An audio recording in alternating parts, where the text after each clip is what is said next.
Good morning. Welcome to the class of economics of class 9. This is chapter 2, part 5 video. We are on page number 17. So you can open page number 17 of chapter 2.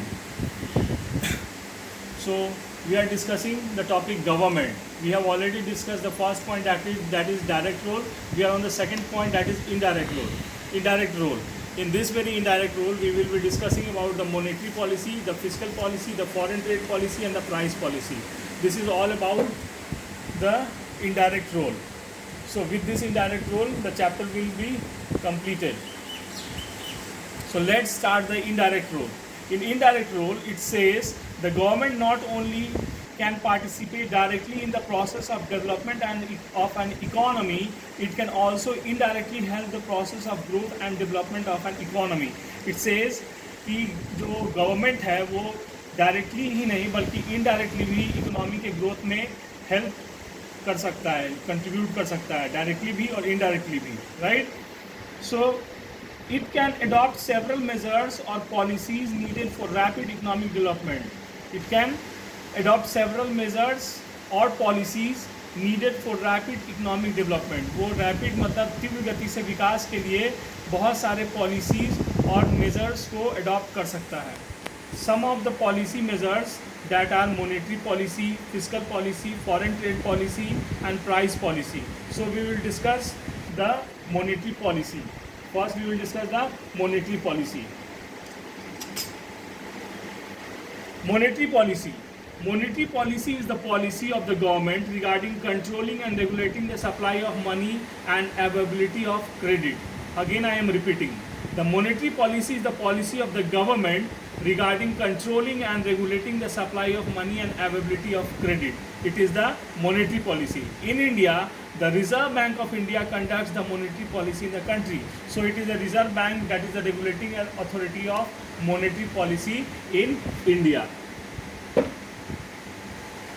Too much or too less supply of money in market is not good for the economic progress of a nation.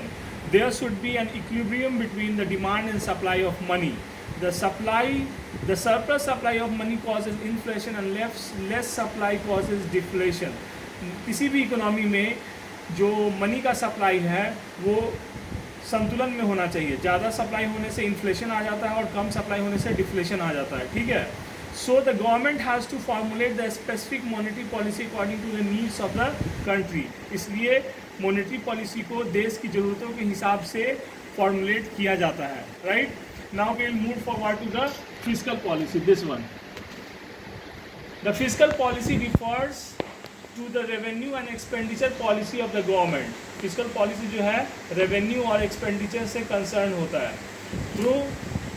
Through its fiscal policy, the government tries to correct inequalities in income and wealth that increases with development in underdeveloped countries.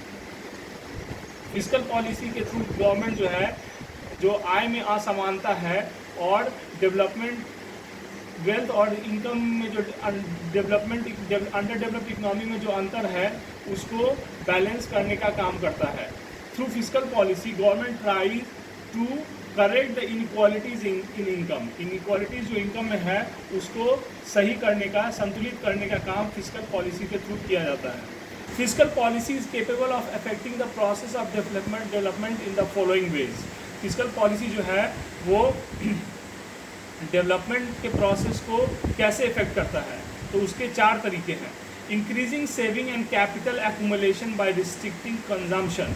Consumption को restrict करके saving और capital accumulation को increase किया जाता है. Second, helping in the reduction of income and wealth inequalities. Reduction in income, helping in the reduction of income and wealth inequalities. Income और wealth inequalities में अंतर को कम किया जाता है. कंट्रोलिंग इन्फ्लेशन, इन्फ्लेशन को कंट्रोल किया जाता है. Helping in correcting the situation of excess demand and deficient demand. अत्याधिक डिमांड और न्यून डिमांड को करेक्ट किया जाता है, ऐसे सिचुएशन को कंट्रोल किया जाता है. This is all about fiscal policy. Next we move towards foreign trade policy. Foreign trade means विदेशी व्यापार की नीति के बारे में हम इस टॉपिक में पढ़ेंगे. In this very topic we will study about foreign trade policy, मतलब विदेश व्यापार नीति.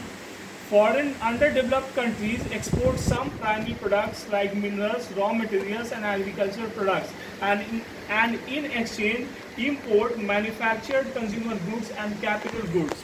Since the latter goods are costlier than the former goods, the value of their imports is much higher than export. This leads to the problems of balance of payment deficit and shortage of foreign exchange, which can be solved only by the government. इसमें क्या कह रहा है कि under developed countries जो है कुछ primary products को एक्सपोर्ट करती हैं, जैसे कि मिनरल्स, रॉ मटेरियल्स और agriculture products. On the other hand they import manufactured consumer goods and capital goods और मैन्युफैक्चर्ड कंज्यूमर गुड्स को दे इंपोर्ट मतलब बाहर से मंगाती हैं। तो इस तरह से क्या होता है, balance of payment deficit and shortage of foreign exchange का प्रॉब्लम जो है वो क्रिएट हो जाता है। That can only be solve by the government through its indirect role. The government can solve the problem of balance of payment deficit by adopting measures like export promotion and import substitution. इसको किस तरह से solve किया जा सकता है, export को promote करके और इंपोर्ट को सब्सटीट्यूट करके। सब्सटीट्यूट मतलब उसके जगह किसी और चीज़ को मंगा करके, और एक्सपोर्ट को प्रमोट करके यानी एक्सपोर्ट को बढ़ा करके फॉरेन ट्रेड पॉलिसी को रेगुलेट किया जा सकता है, कंट्रोल किया जा सकता है। It can help the exporters by timely import of raw materials and capital equipments needed for the production of exportable goods, by removing export restrictions, providing credit, insurance and transport facilities to them. By providing certain facilities, foreign trade policies can be facilitated by the government. So this topic is also over. You can have the look in the book. If you have any problem, you can consult the book, and further you can consult me on phone also. Next topic is price policy. Price policy, this is the last topic of this book, which comes under the indirect role of the government. What is price policy? Though it's appropriate price policy, the government can create atmosphere of economic stability in the economy. Price policy से economic stability economy में लाया जाता है। Economic stability means आर्थिक स्थायित्व। Price policy से ही अर्थव्यवस्था में आर्थिक स्थायित्व मीन्स स्टेबिलिटी लाई जाती है, and that is very essential for an economy. In fact economic fluctuation should be reduce to the minimum so as to encourage process of development. Fluctuation means उतार चढ़ाव जो प्राइस में आता रहता है, वो डेवलपमेंट प्रोसेस के लिए उसको मिनिमाइज करना बहुत ज़रूरी है। This is possible only when government interferes the economic matter. इसमें गवर्नमेंट का interference is very essential to control the fluctuation in the price in the economy. When price increase, the purchasing power of money decreases. जब भी price बढ़ेगा तो purchasing power what natural है कि decrease कर जाएगा। In such a situation, the workers and wage earners are worst sufferers. जब भी प्राइस बढ़ता है तो सबसे ज़्यादा वर्कर्स जो मजदूर हैं और वेज अर्नर्स जो वेतन भोगी हैं वो सबसे ज़्यादा प्रभावित होते हैं। Contrary to it, when price falls, the producer resorts to curtailing their production and thus many people are rendered unemployed. जब भी प्राइस घटता है तो प्रोडक्शन को रिड्यूस कर दिया जाता है, कम कर दिया जाता है, और इससे अनएम्प्लॉयमेंट का सिचुएशन क्रिएट हो जाता है। Thus we see that both rising and falling prices are harmful. चाहे प्राइस बढ़े या प्राइस घटे, both the situation are harmful for an economy. दोनों सिचुएशन, चाहे प्राइस बढ़ जाए या प्राइस घट जाए, both the situation are harmful for an economy. The government through its price policy can keep the price stable within a narrow range. So it is the duty of the government to make the price stable in an economy. So with this, the chapter is complete. We have studied in this very chapter about the main sectors of economy, the meanings of an economy, the main sectors of an economy, basic units of economic analysis in which we have classified the economic entities such as consumers, household, firms and government. We have studied about consumer, producers and government, and direct and indirect role of the government. So with this, the video is over and the time limit of video is also over. So with this, I would like to close the video and hope you are safe and secure. Bye.